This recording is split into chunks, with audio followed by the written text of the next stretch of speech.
봉독했던 히브리서 11장 8절에서 19절의 말씀을 가지고 약속을 붙잡은 아브라함, 약속을 다른 말로 언약이라 그러지요. 언약. 그래서 약속, 이 언약을 굳게 붙잡은 아브라함, 이런 제목으로 하나님의 말씀을 나누도록 하겠습니다. 히브리서 11장 하면 참 유명한 요절이 하나 있죠. 11장 6절에 보니까 믿음이 없이는 하나님을 기쁘시게 하지 못하나니 하나님께 나가는 자는 반드시 그가 계신 것과 또한 자기를 찾는 자들에게 상 주시는 자이심을 믿어야 할지니라.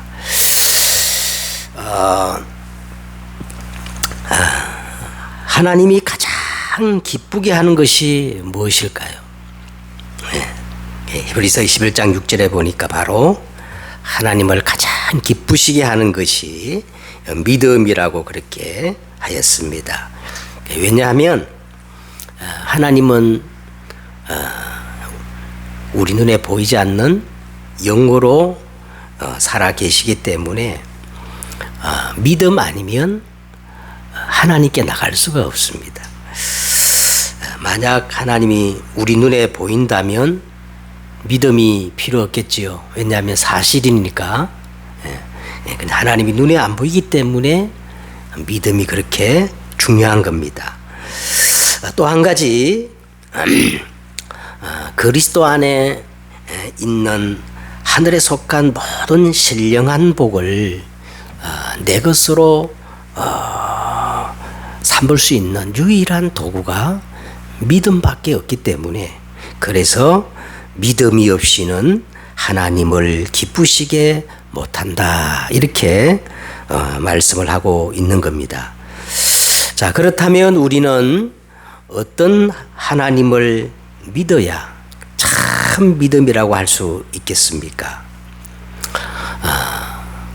천주교에서는요, 하느님이라 그러죠. 하느님. 그러니까 우리는 하느님이라 하지 않고 하나님이라고 부르는 것은, 이 하나님은 여러 신 중에 또 하나의 신이 아니에요. 우리는 여러 신 중에 또 하나의 신을 선택해 가지고 믿는 것이 아닙니다. 이거를 이제 단신론이라고 말하는데, 대부분 사람들이 종교는 자유다 하면서 여러 신 중에 내 취향에 맞는 하나를 선택해서 그 중에 하나님을 믿는다고 생각합니다. 그러나 이 하나님이란 뜻은 그런 뜻이 아니고, 하나님이란 말은 유일하신 하나님을 의미합니다. 십계명 제1계명이 너는 나 외에 다른 신들을 내게 두지 말라. 천지와 만물을 창조하신 하나님은 오직 한 분이셔요. 나를 낳아준 부모가 한 분이듯이, 그렇죠?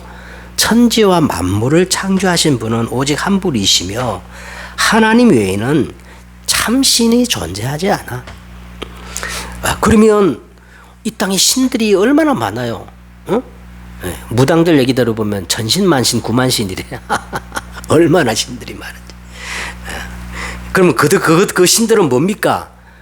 그것들은 다 미안하지만 귀신들입니다. 그리고 우리는 또 보니까 반드시 그가 살아계신 하나님을 믿습니다. 반드시 그가 살아계신 하나님이란 말은, 하나님은 죽은 자의 하나님이 아니요, 그렇죠? 성삼위, 삼위일체 하나님이라고 그러지요. 그래서 하나님은 지금도 살아계셔서 이 예배를 통하여 말씀을 하고 계셔요. 할렐루야. 오늘 지금 이 말씀은 사람의 말이 아니고 누구의 말이에요? 살아계신 하나님의 말씀입니다.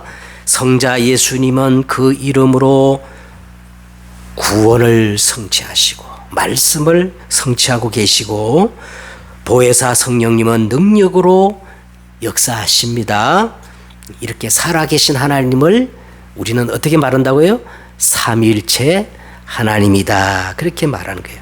그리고 또한 자기를 찾는 자들에게 상 주시는 자이심을 믿어야 할지니라.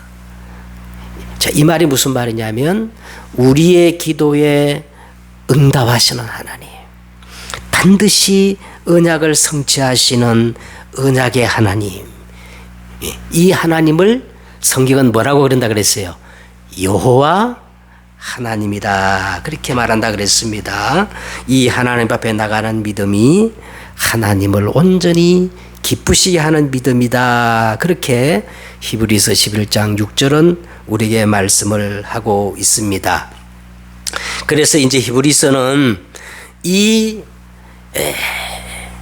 하나님을 기쁘시게 하는 믿음을 가진 구약에 나오는 그 참 믿음의 증거를 가진 믿음의 영웅들, 선진들을 이제 쭉 지금 말씀하고 있는데, 첫째는 누가 나왔어요? 구약에 아벨이 나왔어요.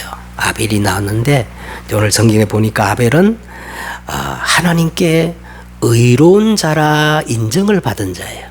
그러면 아벨이 어떻게 하나님 앞에 가장 네가 잘했다, 의롭다 인정을 받았을까? 아벨은 그야말로 예배에 성공한 겁니다. 예배. 그 다음에 두 번째 믿음의 선진으로 에녹이 나왔지요. 에녹은 하나님께 하나님을 기쁘시게 하는 자라는 증거를 얻은 자예요. 그 에녹이 어떻게 하나님을 기쁘시게 하는 자라죠? 300년 동안 하나님과 동행했는데 그 동행의 비결이 뭐냐? 에녹은 말씀을 붙잡았다는 거예요. 그렇죠? 그 다음에 세 번째 믿음의 영웅이 나왔는데 지난번에 나왔죠. 노아가 나왔습니다. 노아 하면 뭐예요? 방주를 지은 거예요. 노아는 정말로 교회를 제대로 회복하고, 그죠? 어? 그래서 우리가 이 땅의 교회가 구원의 방주입니다. 교회를 여러분 우습게 보면 안 돼요. 그 다음에 이제 네 번째 믿음의 선진으로서 이제 오늘 누가 나왔어요? 아브라함이 나왔는데, 여러분 아브라함 하면 우리는 이제 예수 오래 믿은 사람들은 아브라함 믿음의 조상. 아브라함이 누구라고요? 믿음의 조상이란 말은 가장 믿음의 모델이 되는 사람이라는 거예요. 그럼 우리가 어떻게 믿으면 되느냐? 아브라함처럼 믿으면 되는 거예요. 오늘 아브라함이 나왔는데 아브라함을 통한 이 하나님의 구원의 역사를 구원의 서정이라고 그렇게 이제 말합니다. 이게 신학교에서는요, 그 구원의 과정을 구원의 서정이라고 그렇게 말하고 있는데, 이 구원의 서정이란 하나님께서 택하신 자기 백성을 구원하기 위해서 섭리하시는 아주 이 논리적인 순서를 의미하는데, 이는 꼭 시간적인 순서라기보다는 상호 연관된 내용을 구분하는 것으로 이해하시면 되겠습니다. 첫째, 이제 무조건적 선택이에요. 첫째, 아브라함의 생애를 보면, 아브라함을 통해서 보면 하나님이 아브라함을 어떤 조건을 따지고 선택한 게 아니라 무조건적 아브라함을 선택하셨다는 거예요. 하나님이 구원을 설명하기 위해서 어떤 한 사람을 딱 선택했어요. 그 선택받은 사람이 누구냐? 아브라함이에요. 아브라함. 그런데 하나님이 아브라함이 공로가 많고 자질이 있어가지고 뛰어나가지고 아브라함을 선택한 게 아니라 어떻게 선택했다는 거예요? 아무 조건 없이 무조건적으로 선택했다는 거예요. 이 세상에 존재하는 모든 종교들은요, 논리는 똑같아요.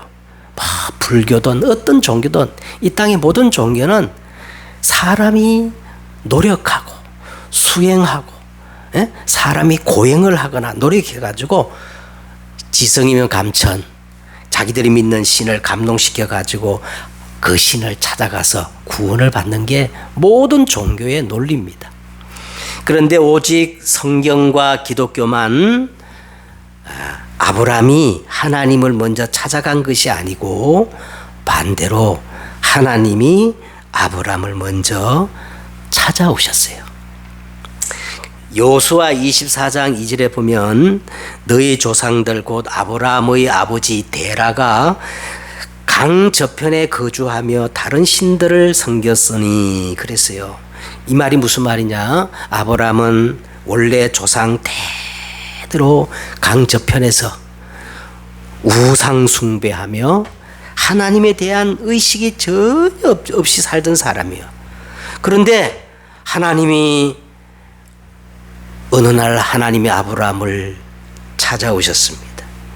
아브라함의 어떤 자질이나 공로 때문에 아니라 에베소서 1장 11절에 보면 모든 일을 그의 뜻의 결정대로 일하시는 하나님의 계획을 따라 하나님이 절대 주권적으로 아브라함을 선택했다는 거예요.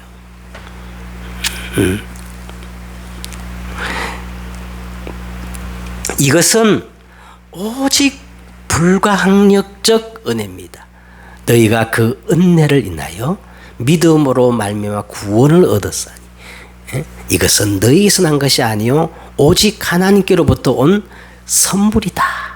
오직 은혜입니다. 이 오직 하나님의 그 기쁘신 뜻대로 아브라함을 그냥 조건 없이 무조건적으로 찾아오셔서 선택하신 거예요. 이게 기독교예요. 그 다음에 두 번째, 효과적 부르심. 우상을 숭배하며 하나님에 대한 어떤 지식도 없었던 아브라함에게 어느 날 한 번도 경험하지 못한 미지의 신 여호와 하나님이라는 분이 나타나가지고 대뜸 아브라함에게 이렇게 명령해요. 창세기 12장 1절에 보니까 아브라함아, 너는 너의 고향과 친척과 아버지 집을 떠나 내가 보여줄 땅으로 가라. 여러분이면 떠나겠어요? 어느 날 막 여호와라는 어떤 신이 나타나가지고 조상 대대로 살아오던 집을 떠나래. 그런데 오늘 보세요. 오늘 여러분 히브리서 11장 8절에 보세요. 그런데 믿음으로 아브라함은 부르심을 받았을 때에 어떻게 했다? 순종하여 장래 유업으로 받을 땅에 나갈새. 자, 이게 중요한 거예요. 알고 갔다 모르고 갔다. 갈 바를 알지 못하고 나갔다는 거예요. 자, 이게 아브라함이 대단한 거예요. 대단한 거예요. 어떤 사람은 수십 년 예수 믿으라 해도 관심도 없는데 아브라함은 단 한 분의 부르심에 순종을 한 거예요. 이걸 가리켜서 신학적으로 효과적 또는 유효적 부르심이라고 하는데 하나님의 말씀이 딱 전받으면 성령이 역사해가지고 그 택한 사람으로 하여금 즉각적으로 반응을 일으키게 했다는 거예요. 그래서 고린도전서 12장 3절에 보니까 성령으로 아니하고는 누구든지 예수를 주라 신할 자가 없느니라 그렇게 말한 거예요. 예? 자, 그러므로 사도행전 13장 48절에 보니까 하나님이 영생 주시기로 작정된 자는 이 하나님의 말씀이 탁 들려질 때 효과적인 반응을 나타나게 돼 있어요. 그죠? 요한일서 5장 1절에 보니까 하나님께로부터 난 자들은 다 예수가 그리스도이심을 믿게 된다는 거예요. 응? 네. 우리가 잘 아는 요한복음 1장 12절에 보세요. 영접하는 자 곧 그 이름을 믿는 자들에게는 하나님의 자녀가 되는 권세를 주셨으니 이는 혈통으로나 육정으로나 사람의 뜻으로 나지 아니하고 오직 하나님께로부터 난 자들이니라. 아멘. 예수님을 영접하는 사람은 이미 그 안에 하나님께로부터 났기 때문에 예수님을 영접했다는 거예요. 우리가 잘 아는 마태복음 16장 16절에 보세요. 시몬 베드로가 굉장한 고백을 하지 않습니까? 주는 그리스도시요 살아계신 하나님의 아들이십니다. 고백하니까 예수님이 너무 탄복하며 칭찬합니다. 바요나 시몬아, 내가 뭐가 있다? 복이 있도다. 이를 내게 알게 하니는 혈육이 아니요 하늘에 계신 내 아버지시니라. 하늘에 계신 아버지께서 알게 하지 않으면 누구든지 예수를 주와 그리스도로 고백할 수 없다는 거예요. 네? 놀랍지요? 자, 세 번째는 중생입니다.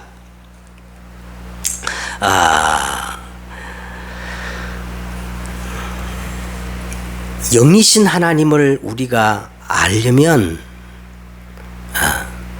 죽었던 우리 영이 다시 살아나야 영이신 하나님을 알게 되어지는 거예요. 그래서 하나님의 이 효과적인 부르심은 아브라함의 마음속에 영적인 변화, 즉 거듭남, 중생의 역사를 일으킨 겁니다. 아브라함이 하나님의 말씀을 듣고 즉시 믿음으로 반응한 것은 이미 그 안에 누구의 역사로?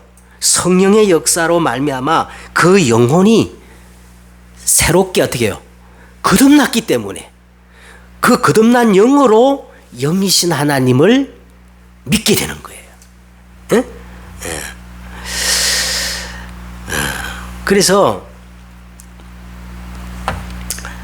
이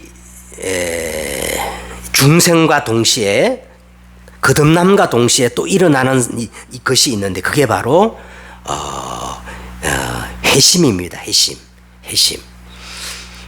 중생의 결과로 아브라함이 회심을 경험했는데 자, 여호수아 24장에 보니까 아브라함이 강 건너편에 살았다 그랬잖아요. 그런데 고대에는 이 강을 건넌다는 것은요 완전히 죽음을 담보로 하고 새로운 곳으로 나가는 것을 의미하는데 이때부터 아브라함이 다 하나님의 말씀을 듣고 강을 건넜다는 거예요. 그래가지고 이 아브라함의 자손을 뭐라고 부르느냐면 히브리인이라 불러요. 우리가 히브리스를 하잖아요. 이 히브리스란 말이 뭐냐면 강을 건너온 자란 뜻이야. 강을 건너온 자. 다시 말하면 아브라함이 다 하나님의 말씀을 듣자마자 조상 대대로 살아오던 그 우상을 딱 버리고 하나님의 약속하신 땅으로 방향을 전환해 가지고 그죠? 벌떡 일어나 강을 건넜다는 거예요. 여러분 회개라는 말이 가장 정확한 뜻이 방향을 전환하는 겁니다. 우리 대부분 사람들은 막 눈물 콧물 흘리고 막 그런 걸 회개라 그러는데 그게 회개가 아니고 회개라는 말은 뭐예요? 방향을 전환하는 거예요. 그래서 아브라함이 방향을 전환했고 하나님의 약속을 전적으로 신뢰하는 그냥 믿음이 아니고 하나님의 약속을 굳게 붙잡는 이 믿음을 가졌다는 거예요. 자, 이 믿음을 가지니까 그 다음에 두 번째 어떤 일이 벌어졌냐면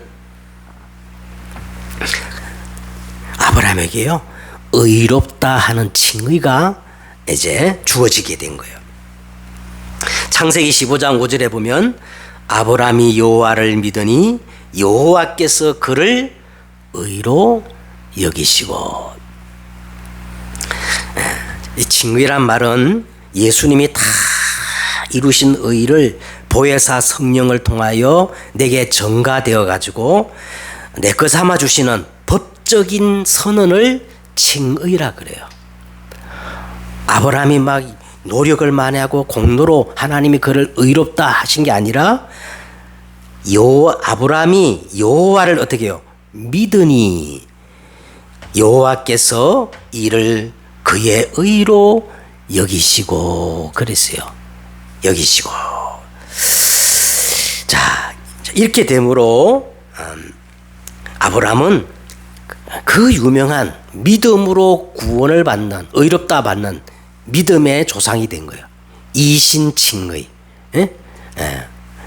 오직 의인은 믿음으로 말미암아 살리라. 자, 이렇게 될 때 아브라함에게 또 어떤 게 이제 일어났냐면 아브라함에게 예수 그리스도의 의의가 증가되는 순간 이때부터 아브라함은 종이 아니라 이제 구약에서는요 하나님의 백성, 하나님의 백성, 신약에서는 하나님의 자녀, 똑같은 개념입니다. 하나님의 백성, 하나님의 자녀가 된 거예요. 그래서 창세기 17장 7절에 보니까 내가 내 언약을 나와 너 및 대대 후손 사이에 세워서 영원한 언약으로 삼고 너와 내 후손의 하나님이 되리라 그랬어요. 그래서 우리는 아브라함의 그 믿음을 따라 구약에서는 하나님의 백성이 되었고 신약에서는 하나님의 자녀가 된 겁니다. 믿음으로 말미암은 자들은 아브라함의 자손인 줄 알지어다. 자, 이제 자손이 되어지면요, 자손이 다 하나님의 자녀가 되어지면 그 다음에 뭡니까? 이때부터 그리스도 안에 있는 모든 축복을 유업으로 상속받는 유업을 이을 자가 되었다는 거예요. 그래서 갈라디아 3장 29절에 보니까 너희가 그리스도의 것이면 아브라함의 자손이요 약속대로 유업을 이을 자니라. 아멘. 아브라함이 이렇게 거듭남으로 이런 일이 벌어진 겁니다. 자, 이때부터 하나님은 아브라함을 그냥 방치하지 아니하시고 아브라함을 다 견인 이끌어 가가지고 마침내 하나님이 원하는 사람으로 치유하고 변화시킵니다. 이걸 뭐라 그러냐면 성화라 그래요. 성화. 아브라함은 결코 우리가 흠모하거나 존경할 만한 위인이나 자질을 가진 훌륭한 사람이 절대 아니에요. 보면 볼수록 그래, 아브라함을. 어떤 면에서 우리보다 더 연약하고 부족한 모습을 보입니다. 자기 마누라를 그냥 지가 살자고 두 번이나 누이라고 속이고 얼마나 인본주의를 많이 씁니까? 그런 아브라함을 하나님은 견인하셔서 마침내 믿음의 조상으로 만들어 가시는 거예요. 그래서 대부분 사람들은 이 성화라는 것은 막 윤리 도덕적으로 완전해지고 거룩하게 되는 것을 의미하는데 그런 의미가 아니라 성화라는 것은 더 모자라고 연약하기 때문에 그래서 다 언약을 붙잡게 만들고 온전히 예수 그리스도에 기대어서 이 언약을 누리게 하는 것이 성화예요. 성화. 자, 그래서 보세요. 창세기 12장에 하나님이 아브라함 보고 떠나라 그랬어요. 떠나라 그랬어요. 아브라함이 완벽한 조건을 가지고 떠난 게 아니야. 예? 많은 불신앙이 있었지만 하나님의 말씀이 떨어지자마자 자기에게 부족한 것들이 아직 많이 있고 치유되지 않은 것도 있지만 하나님의 말씀이 떨어지면 아브라함의 장점이 뭐냐? 말씀이 떨어지는 순간 아멘 하고 떠나는 거예요. 창세기 여러분 15장에도 보면은 가나안 땅에 와 있는데 아브라함이요 가나안 땅에 막 젖과 꿀이 흐르는 땅이 아니지요. 그리고 자기 나이가 지금 80이 넘어갔는데 90이 다 돼 가는데 자식이 없어. 그래서 미래가 걱정되니까 아브라함이 막 낙심하고 두려워 있는데 그때 하나님이 나타나 가지고 이렇게 말씀합니다. 아브라함아 두려워하지 말라. 나는 내 방패요. 너의 지극히 큰 상급이야. 나를 믿어. 그러면서 아브라함을 밖으로 데려나가지고 하늘의 별을 쳐다보게 만들면서 아브라함아 저 별 보이지? 네 자손을 이와 같이 만들 거야. 근데 아브라함이요 하나님의 말씀이 딱 들리자마자 하여간 좌우지간 또 아멘 그래. 아브라함의 자손이 별과 같이 많아졌어요? 안 많아졌어요? 많아졌어요. 지금 다 우리 아브라함의 자손이에요. 에? 말씀이 성취되는 거예요. 그 뒤에도 보니까 창세기 16장에 보니까 또 하가를 채가지고 이스마엘을 넣고 막 얼마나 인본주의를 써요. 인본주의에 빠져있던 아브라함, 그래서 하나님이 보다 못해 아브라함의 나이 99세 때 창세기 17장에 보니까 여호와께서 아브라함에 나타나 그에게 이르되 나는 전능한 하나님이다. 너는 내 앞에서 어떻게 해요? 완전해라. 왜 넌 안 믿고 그렇게 인본주의 쓰니?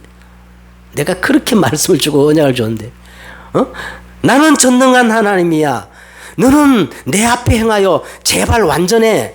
그러면서 말로 해서 안 되니까 이제 하나님이 두 가지를 해요. 아브라함의 이름을 아브라함이라 바꿔주고 몸에다가 어떻게 해요? 할례를 행하게. 왜? 소변 볼 때마다 언약의 하나님을 기억하라고. 자, 그런데 아브라함이요, 그때도 어떻게 해요? 아멘 그래요. 자, 드디어 창세기 22장에 그 일 후에 하나님이 아브라함을 시험하시려고 그를 부르시되 아브라함아 하시니 그가 이르되 내가 여기 있나이다. 드디어 아브라함이요, 변화된 거예요. 말씀만 하옵소서. 내가 무엇이든지 순종하겠나이다.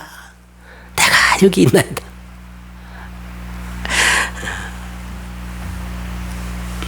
그래서 야고보서 여러분 2장 21절에 보니까 우리 조상 아브라함이 그 아들 이삭을 제단에 바칠 때에 행함으로 의롭다 하심을 받은 것이 아니냐. 내가 보거니와 믿음이 그의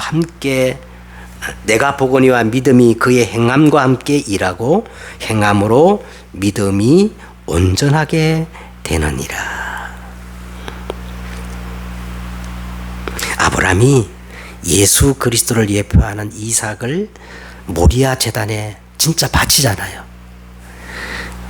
그래서 그 행함으로 의롭다 하심을 받았는데 성경은 이것조차도 아브라함의 열심이 아니고 아브라함의 공로가 아니라 하나님의 열심이었다는 거예요.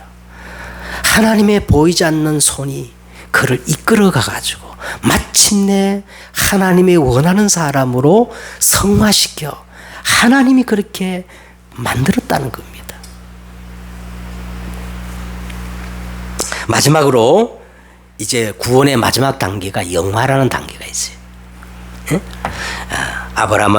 하나님은 아브라함에게 젖과 꿀이 흐르는 땅을 약속하고 떠나라 그랬지만 막상 아브라함이 죽을 때까지 그 땅의 주인이 되지 못하고 오늘 본문에 나오지요, 이방인으로 살았다는 거예요. 그래서 오늘 13절 보세요.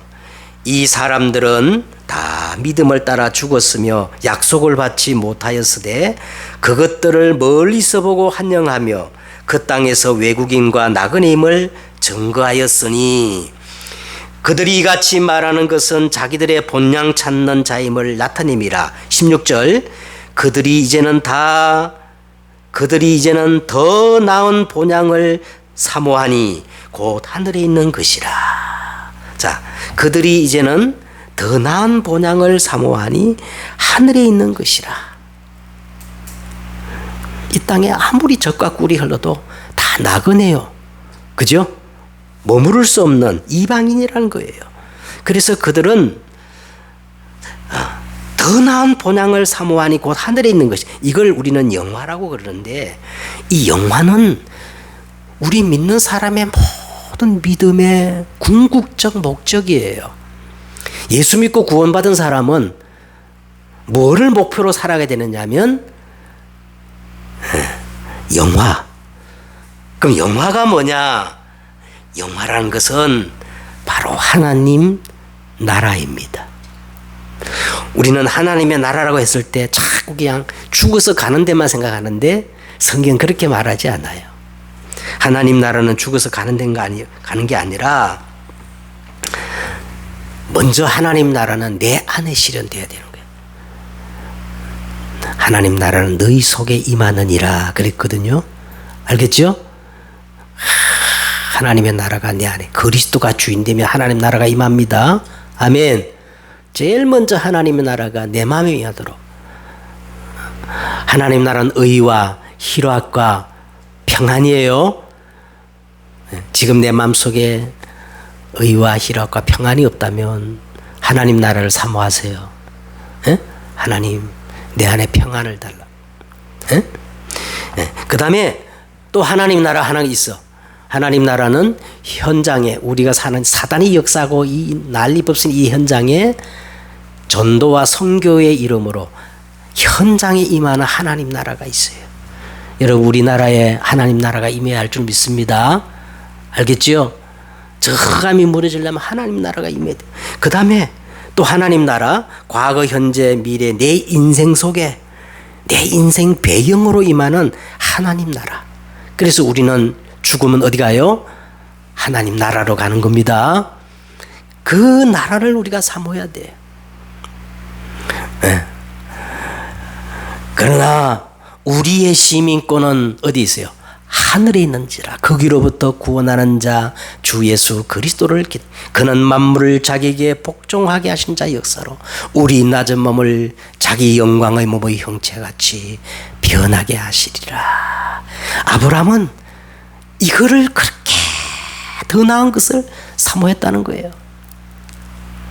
결론을 맺겠습니다. 자, 오늘 결론은 제목 그대로입니다. 약속을 굳게 붙잡은 아브라함. 그래서 오늘 여러분 보세요.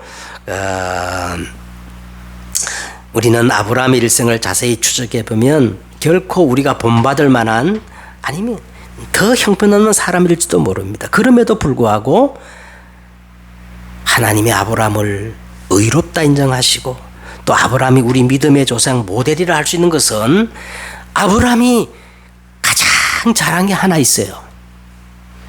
네. 그리고 오늘 이 본문을 보시면은 제일 많이 나오는 단어가 뭐냐?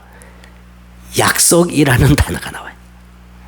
오늘 본문을 집에 가서 잠시 읽어보면 약속이라는 단어가 4번이나 이렇게 반복되어 나옵니다. 그 말은 아브라함이 제일 잘했다는 게 뭐예요? 약속, 언약을 제일 잘 잡았다는 거예요. 아브라함은 자기 수준, 환경, 자질 상관없이 못나면 못난 대로, 실패하면 실패한 대로, 무너지면 무너진 대로 그 자리에서 하나님의 말씀이 임하면 아멘 하고 하나님의 말씀을 약속으로 붙잡았다는 거예요. 이게 아브라함이 제일 잘한 거예요. 있습니까? 자, 그래서 창세기 21장 1절과 2절에도 그게 보면은 아브라함과 사라의 이야기가 나오는데 여호와께서 말씀하신 대로 사라를 돌보셨고 여호와께서 말씀하신 대로 사라에게 행하셨으므로 사라가 임신하고 하나님이 말씀하신 시기가 되어 노년에 아브라함에게 아들을 낳으니 뭐 하신 대로? 하나님이 말씀하신 대로. 그래서 여호와 하나님이에요. 언약의 하나님입니다. 그래서 아브라함의 하나님, 이삭의 하나님, 야곱의 하나님 성경에 많이 나오지요. 이게 언약의 하나님, 여호와 하나님이라는 거예요. 여호와 하나님. 그래서 민수기 23장 19절에 보니까 하나님은 사람이 아니시니 거짓말을 못하시며 인생이 아니시니 후회가 없으시도다. 어찌 하신 말씀을 행하지 아니하시며 말씀하신 바를 실행치 아니하시랴. 우리가 창세기 22장 16절로 하나님이 이렇게 말했어요. 내가 나를 가리켜 맹세하노니 그랬어요. 우리가 지난번에 읽었던 히브리서 6장 17절과 18절에 하나님은 약속을 기업으로 받는 자들에게 그 뜻이 변하지 아니함을 충분히 나타내시려고 그 일을 맹세로 보정하셨나니 이는 하나님이 거짓말을 하실 수 없는 두 가지 변하지 못할 사실로 말미암아 앞에 있는 소망을 얻으려고 피난처를 찾는 우리에게 큰 안위를 받게 하려 하심이라. 하나님은 절대 거짓말을 못한대요. 못하는 게 하나 있어요. 하나님이 자기의 이름으로 맹세하신 말씀을 변개치 못한다. 그럼 우리는요 이 말씀만 그냥 붙잡으면 돼. 망대가 돼가지고 흔들리지 않고. 아멘. 그래서 오늘 우리는 마지막으로 이제 말씀 정리하겠습니다. 우리는 새 언약, 영원한 언약 이거 붙잡아야 됩니다. 그 언약이 누구예요? 예수님은 갈보리 십자가에서 내 인생 모든 문제를 해결하셨다. 예수는 그리스도입니다. 이 언약을 절대 붙잡아요. 두 번째 언약은 하나님은 시대마다 이 예수가 그리스도라는 이 하나님의 복음이 모든 사람에게 증거되기를 원하셔. 그래서 우리는 이거 붙잡고 기도하셔야 돼. 알겠지요? 강진구 복음화 놓고 기도하고 우리 조국 대한민국 복음화를 놓고 기도해야 됩니다. 아유, 그런데 어떻게 그거 할 수 있습니까? 네, 세 번째 언약이 뭐냐? 예배에 성공하면 돼요. 예배에 성공하면 됩니다. 알겠지요? 자, 그래서 이제는 예배에 성공해서 이 말씀을 따라가는 사람을 뭐라 그랬냐면 제자라 그래요. 제자. 그래서 우리가 기도해야 돼. 하나님, 내가 단 하루를 살아도 하나님의 약속의 말씀을 굳게 붙잡은 아브람처럼 제자의 삶을 살게 해달라고. 자, 언약의 내용을 제가 말씀드렸어요. 영원한 언약 예수 그리스도, 시대적 언약 세계 복음화, 시간표 언약 예배에 성공하는 것. 그리고 이 예배에 성공해서 말씀을 따라가는 제자. 이거 붙잡고 한 주간 우리가 승리해야 할 줄 믿습니다. 기도하겠습니다. 하나님, 우리는 자질이 없고 아무것도 부족하지만 하나님이 선택하셔서 이 자리에 있는 줄 믿습니다. 아브라함처럼 정말 약속을 굳게 붙잡고 오늘도 아멘하며 순종하는 신앙 되어지게 하옵소서. 주 예수 그리스도의 이름으로 기도드렸사옵나이다.